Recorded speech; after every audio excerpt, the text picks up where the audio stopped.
My name is Victoria Hayes, and I'm 34 years old. 3 months ago, I was diagnosed with stage 4 pancreatic cancer. The doctors gave me 6 months, maybe 8, with aggressive treatment.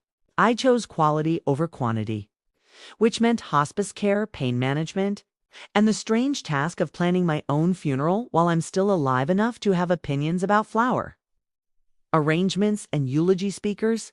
You'd think that would be the hardest part of dying young. It's not. The hardest part is watching the people you love reveal who they really are when they think you're too weak to fight back. The hardest part is my sister-in-law, Vanessa, wearing a white cocktail dress to my funeral rehearsal and saying something so breathtakingly cruel that it ended her marriage to my brother on the spot. But I'm getting ahead of myself. Let me start from the beginning, because this story isn't really about a dress. It's about what happens when someone mistakes your grace for weakness, your silence for ignorance, and your impending death for permission to finally show their true face. I met my husband Marcus when I was 23. He was a resident at the hospital where I worked as a patient advocate. One of those jobs that exists because healthcare is complicated and people need someone to translate medical jargon into human language. Marcus was kind in a way that felt rare. He remembered patients' names, stayed late when someone needed him. We started dating after he asked me to coffee to talk about a difficult case, which was transparent but sweet. We got married 2 years later. My brother Ethan was Marcus's best man. Ethan brought his girlfriend Vanessa to the wedding, a woman he'd been dating for 6 months and described as the one. She was beautiful, in an editorial sort of weight. Angular, with the kind of confidence that either inspires or intimidates depending on whether you're in her inner circle. I tried to be in her inner circle. I invited her to girls' nights, to family dinners, to the gym. She came sometimes, usually late, always with an excuse about work or traffic or a migraine. Vanessa worked in luxury real estate, the kind where people buy second homes they visit twice a year. She made good money, wore good clothes, and had the particular energy of someone who's always measuring her surroundings to make sure she's in the most impressive room. Ethan worshipped her. He proposed after a year. Think she said yes in a way that looked more like she was accepting an award than a marriage. Their wedding was expensive. Ethan, who worked in software sales and made a comfortable living, took out a loan to cover what Vanessa's vision required. I was a bridesmaid. Marcus was a groomsman. The wedding was beautiful in that sterile, Instagram-perfect way that looks better in photos than it feels in person. At the reception, Vanessa gave a toast about how she never settled and finally found someone who matched her ambition. Ethan beamed. I caught Marcus's eye across the table, and he made a face that said, "Is it just me, or was that weird?" It wasn't just him. The first few years of their marriage, I barely saw Vanessa outside of obligatory family events. She and Ethan lived in a downtown condo with floor-to-ceiling windows and furniture that looked expensive to sit on. Whenever we visited, Vanessa would give a tour that felt less like hospitality and more like a performance of success. "This is Italian marble," she'd say, gesturing to a countertop. "We had it shipped." Marcus would nod politely. I would compliment things I didn't understand or care about, because that's what you do when someone needs you to witness their status. Ethan seemed happy, or at least he said he was. But there were small things. The way he always checked with Vanessa before committing to family plans. The way he apologized for her when she didn't show up. The way he stopped talking about his own Dorimza cabin in the mountains. Writing a novel, maybe kids someday, and started talking about Vanessa's promotion, Vanessa's networking event, Vanessa's next career move. Do you ever feel like you're living Vanessa's life instead of your own? I asked him once, carefully, over coffee. He laughed it off. "She's driven. I like that about her." "But what do you like about your life?" I pressed. He looked at me for a long moment, then changed the subject. "When I got sick, everything accelerated in the way terminal illness does. One day I was tired. The next day I was jaundiced. A week later, was in an oncologist's office being told that the tumor in my pancreas was inoperable and had already spread to my liver. We can try chemo, the doctor said, but at this stage, it's more likely to make you sicker without significantly extending your life.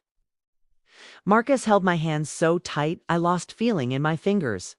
We sat in the car in the hospital parking lot for an hour, not speaking, breathing in sync like we could somehow share the weight. That night, we called our families. My parents cried in that helpless, furious way parents do when they can't fix something. Marcus's mom asked what she could bring, what she could do, as if casseroles could fight cancer. And Ethan came over immediately.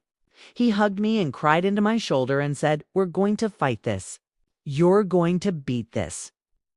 I didn't correct him. People need hope, even when it's fictional. Vanessa sent a text, "So sorry to hear. Let me know if you need anything." She didn't visit. She didn't call.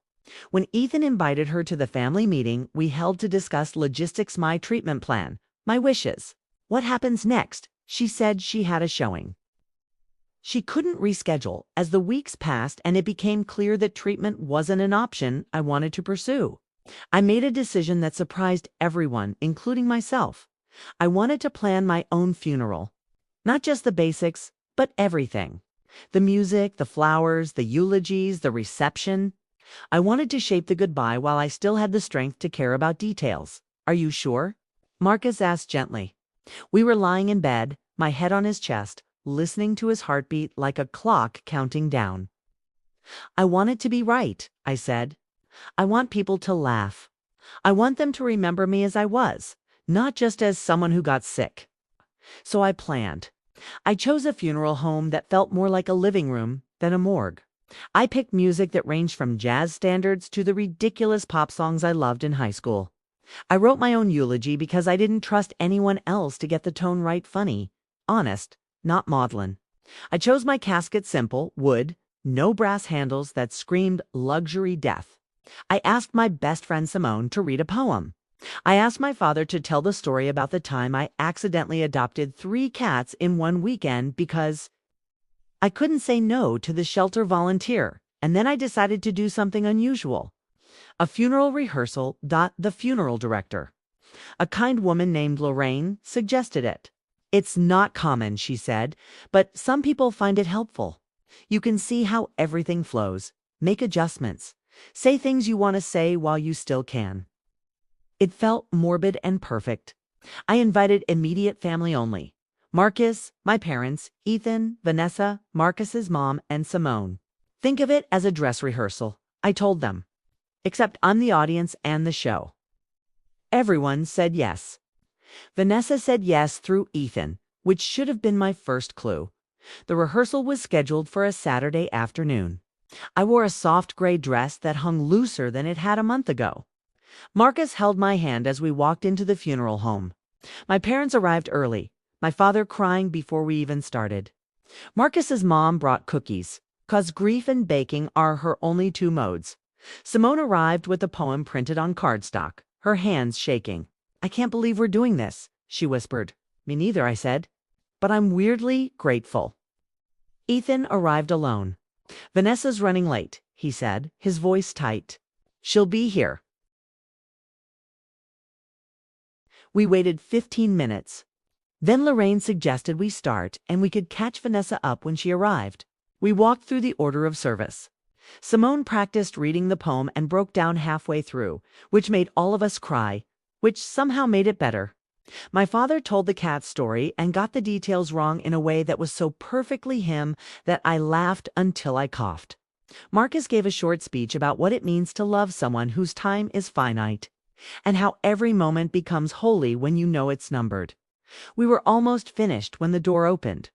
Vanessa walked in wearing a white dress, not cream, not ivory white, bright wedding white.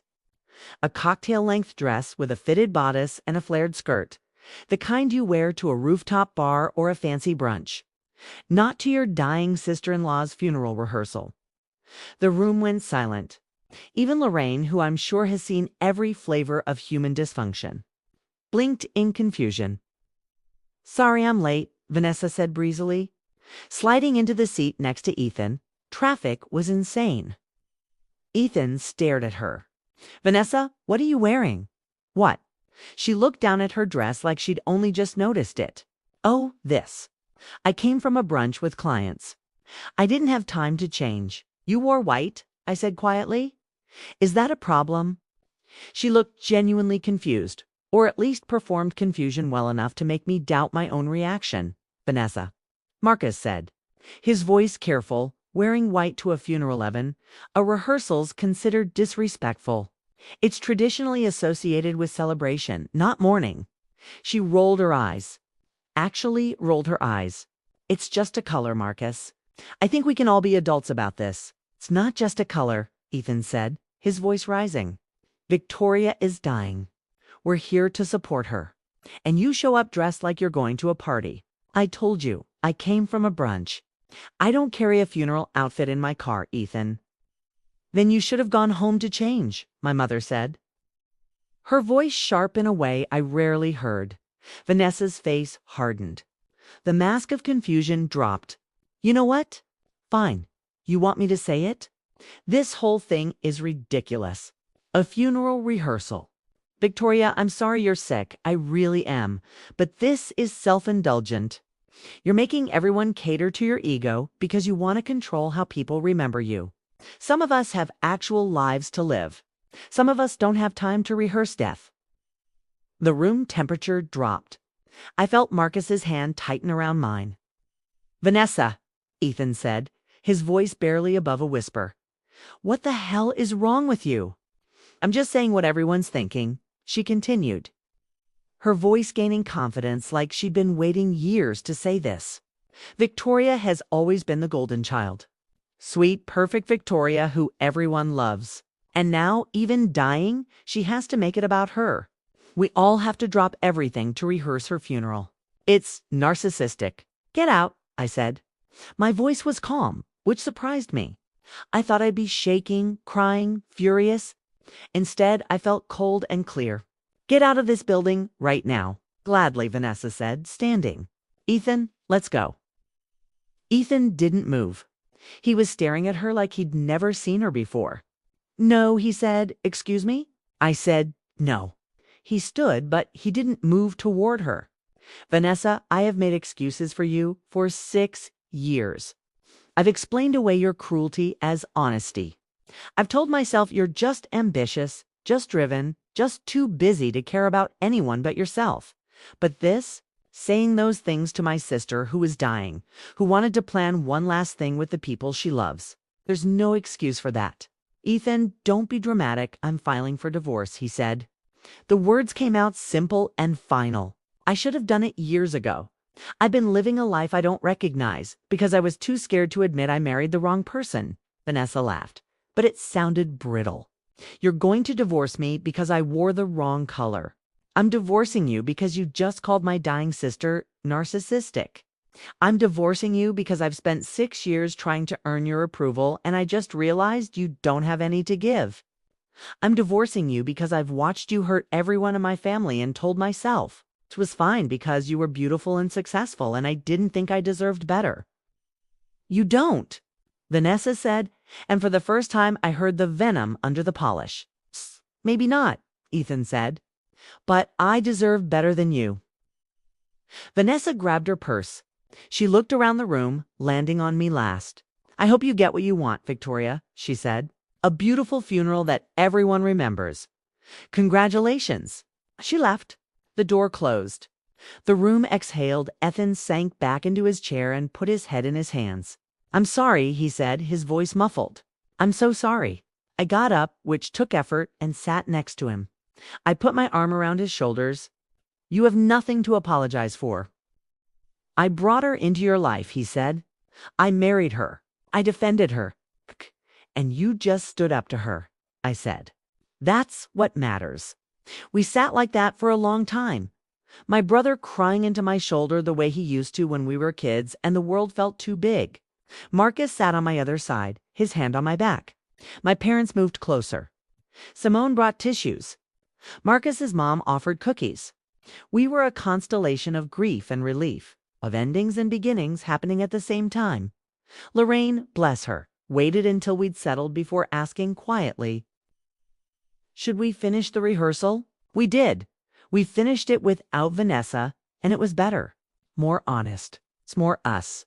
When it was over, Lorraine said, I've been doing this for 23 years. I've never seen anything quite like this. But I'll tell you what I tell everyone. Funerals aren't for the dead. They're for the living.